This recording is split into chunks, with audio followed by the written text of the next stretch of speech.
Saat itu saya bilang, Wan, kalau kamu memang mau pulang dulu ke rumah, silahkan. Kakak tahu kamu ini nggak bakal sanggup. Kamu nggak bakal sanggup hidup sama kakak. Apa jawabannya? Demi Allah kak, aku ridho makan nasi sama kecap doang. Yang penting kakak ada di samping aku. Luar biasa nggak tuh istri? Istrinya saya sayang sama saya. Sampai sekarang saya dipanggil sayang, Bu. Bu, oi, Pak, saya dipanggil sayang sama istri saya. Ya gimana nggak sayang, orang modelnya begini. Ini limited edition ini. Hidung mancung, bulu mata lentik, mata coklat. Sekarang udah mulai kantong tebel juga sih sekarang mah. Alhamdulillah. Tapi pernah nggak ngerasain susah? Pernah. Begitu saya lagi 3 bulan mulai ada pekerjaan, saya cicil. Ada duit setiap 100.000 saya masukin celengan 20.000, 80.000 itu wajar saya buat makan 1 minggu. 80.000 saya cicil 20.000 setiap minggu, saya cicil 20.000 sampai dalam waktu yang dekat, subhanallah, Allah kasih saya modal bikin gerobak. Saya punya duit 2.200.000 saat itu. Saya beli gerobak, saya pesan gerobak harganya 2,7 saat itu. Kasih duit 2,2, nanti sisanya saya cicil. Gerobak jadi, dapat duit lagi, saya cicil lagi. Gerobak udah sampai bannya kempes, belum ada juga buat ngisinya. Mau buka apa? Mau buka warung kopi.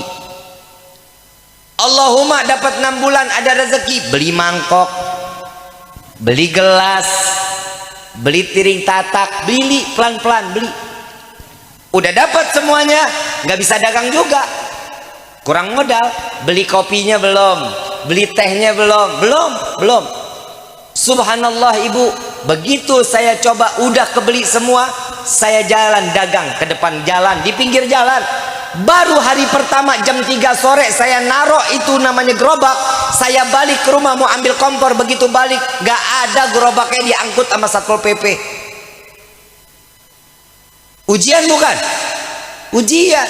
Dan saya saat mau ngambil itu gerobak, saya harus punya duit 5 juta. Pak, saya mau coba usaha, saya belum punya uang. Ya saya nggak mau tahu. Berakhir nggak apa-apa. Saya nggak pakai gerobak, saya nggak pakai tuh cangkir yang saya udah beli, nggak. Tapi saya bawa tuh modalin terpal. Modal terpal, tarik, ikat, saya taruh kompor di sebelah kiri. Saya taruh jajarin cangkir itu di rak cucian piring. Tapi kopi alhamdulillah tiap malam laku 200.000, 300.000. Alhamdulillah tuh berjalan terus. Begitu subhanallah gerobak saya bisa tembuh, ambil lagi tuh gerobak saya tebus. Guru saya di sini Habib Gures Baharun, Ki, kayaknya ente lebih baik pindah deh Ki ke Kuningan. Usaha lagi enak-enaknya. Itu 1 bulan saya dapat 8 juta Bu Pak. Nyari duit segitu susah. Majelis saya lagi mulai-mulainya, disuruh pindah sama guru. Tapi saya bilang, iya Habib, Rifki berangkat. Kapan Ki? Syawal. Saya Syawal ini, Syawal keempat saya pindah ke Kuningan. 2017 saya pindah.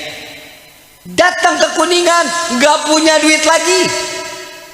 Majelis gak ada, nggak pernah punya usaha. Tapi subhanallah saya ngomel sama guru saya, tapi fotonya. Kalau orangnya saya nggak berani. Habib, tanggung jawab. Rifki tiap hari Bib balik lagi makan kecap lagi. Kemarin udah enak makan daging, sekarang kerupuk lagi. Bib Umar ngomong dong sama Habib Gures, ini kalau seminggu lagi rezeki saya nggak datang juga nih. Betul Bu, saya nggak mau lagi di sini, saya mau pindah aja ke Jakarta, usaha saya jelas. Saya baru rapi ngomong, ada tamu datang. Assalamualaikum, waalaikumsalam. Saya ngelihat, ya ini tamu yang sering nyusahin nih. Bib, minta kopi ya. Kopi saya tinggal 2 saset. Begitu dia minta kopi, saya bilang, ya Allah, kopi gue malam gue nggak ngopi deh nih. Diseduhin kopi, selesai. punya rokok cuma 2 batang, diambil 1 batang, ya Allah beak. Betul nggak Pak? Habis sudah. Lagi ngobrol panjang lebar, saya udah nggak nyambung. Orang gue rokok habis, kopi habis. Ini orang, Allah maafin saya lupa, saya ada amanah, saya mau datang ke sini ada amanah. Dia balik lagi ke mobil, keluar Bu, bawa duit Bu, di amplop. Begitu saya bilang, ini apaan nih? Ada rezeki Bib, maaf gue buka ya. Buka di depan orangnya Bu, saya buka 1 juta. Saya bilang, gue demi Allah saya habis ngomel sama Habib Gures sama Habib Umar, ini rezeki Allah anterin. Sampai dari hari itu sampai detik ini Allah nggak pernah tutup keran rezeki kita. 1, contohnya apa? Mau usaha cari hidayah. Minta yang kedua, syukur sama Allah. Saat dimana kita bersyukur dan sedekah, insya Allah di situ Allah kasih jalan kita untuk menuju kekayaan. Amin. Jadi kalau orang nunggu kaya baru sedekah, salah. Orang mau sedekah kaya dulu, salah. Orang yang mau kaya sedekah dari gini hari, nanti pasti jadi orang kaya. Ibu sedekah sedikit, bapak sedekah sedikit, ibu bapak lagi dibangunin rumah di dalam surga. Pilih rumah di dalam dunia apa di surga? Dunia atau di surga? Kalau di dunia mungkin luas rumah kita cuma 60-70, tapi kalau di surga 1 kali dia kita beli, kita kasih sedekahnya, istana Allah ciptain. Buat siapa? Hamba Allah yang sering untuk menyisihkan rezekinya bersedekah di jalan Allah. Amin ya Rabbal. Mau nggak kira-kira sedekah? Sekarang saya mau tanya lagi, ini yang terakhir nih. Duit di kantong sebelah kanan 100.000, duit di kantong sebelah kiri 20.000, duit di kantong atas 2.000. Yang disedekahin yang mana? PA. Yang disedekahin yang mana? 2.000. Sekarang saya mau tanya, ibu bapak besok jalan ke material. Tahu material? Tukang bangunan kasih duit 2.000, bilang nih 2.000 mau ngebangun rumah. Ibu bapak diapain sama tukang material tuh? Bukan dimarahin, ibu lama, bapak udah lama sinting. 2.000 beli pasir dikasih seberapa? Sekarang 2.000 mau dapat rumah di sorga, mungkin apa enggak? Gak mungkin. Bagaimana caranya? Keluarin sedekah terbaik 100.000, nggak makan nggak apa-apa, yang penting besok Allah ganti. Percaya nggak Bu? Percaya nggak Pak? Nih saya kasih kisah lagi saya nih di Tahadutsan Binikmah.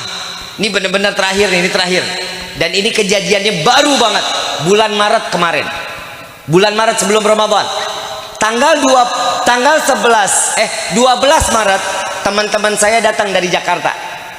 Saya keadaannya lagi nggak megang uang, pegang uang cuma ada 1.400.000 saat itu. Saat itu teman saya ngadu sama saya, Beb, gue mau nikah tapi gue nggak punya duit, masih kurang 18 juta. Lu yang nikah, gue yang repot.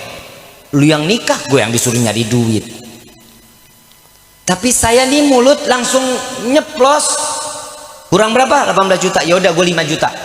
Langsung ngomong, tapi saya nggak tahu duit dari mana. Mana udah telanjur janji kan. Waduh, gimana nih? Teman-teman pulang, saya bilang sama istri, Wan, ini kita punya rezeki ini uang kas nih, uang kas rumah tangga nih, cuman ada 1,4. Gimana 1,4 nih kita sedekahin semua? Terus kita Kak, ada Allah, tenang aja. Saya jalan lah nih, belanja saya, bikin 17 sembako.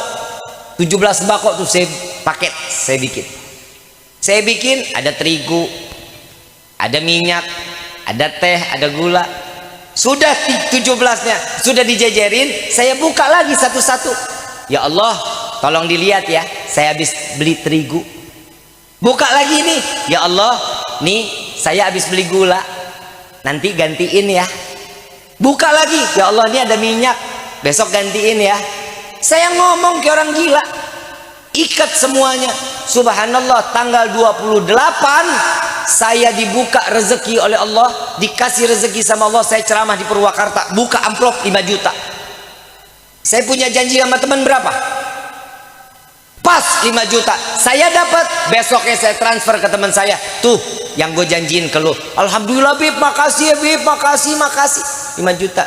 Lu makasih, gue apa? Betul nggak? Tapi saya akhirnya ngambek sama Allah, ya Allah, dari kemarin minta rezeki nggak dibuka-buka, udah saya nggak mau doa lagi. Habis tahiyat nggak pernah saya mau zikir, saya jalan aja. Habis salam saya jalan. Tanggal 30 ditagih utang 70 juta. Saya ngambil kain, saya ambil kain sarung. Biasa bulan Ramadan saya ambil kain sarung, ditagih utang saya 70 juta. Saat itu perjanjian tanggal 15 Ramadan baru dibayar. Ini belum Ramadan sudah ditagih 70 juta. Liar aing liar.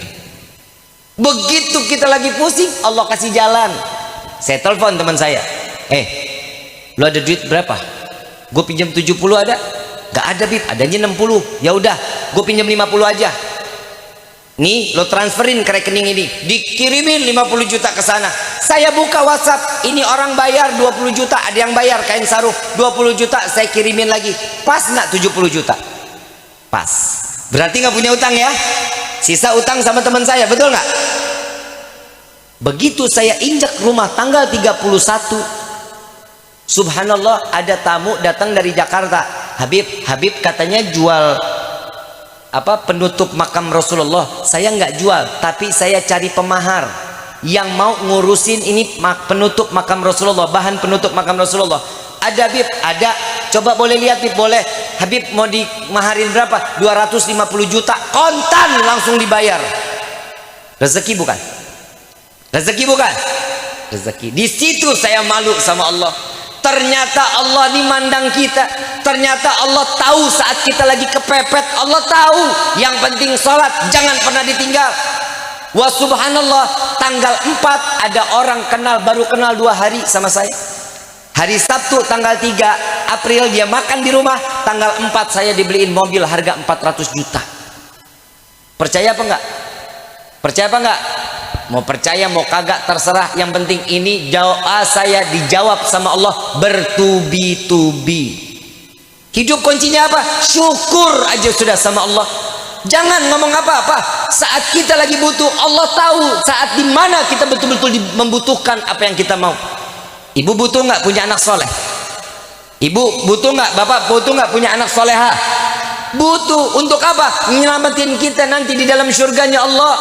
Maka dari itu Allah subhanahu wa ta'ala mengajarkan kita di dalam Al-Quran, Rabbana hablana min azwajina wa dhurriyyatina wa qurratal a'yun waj'alna lil muttaqina imam.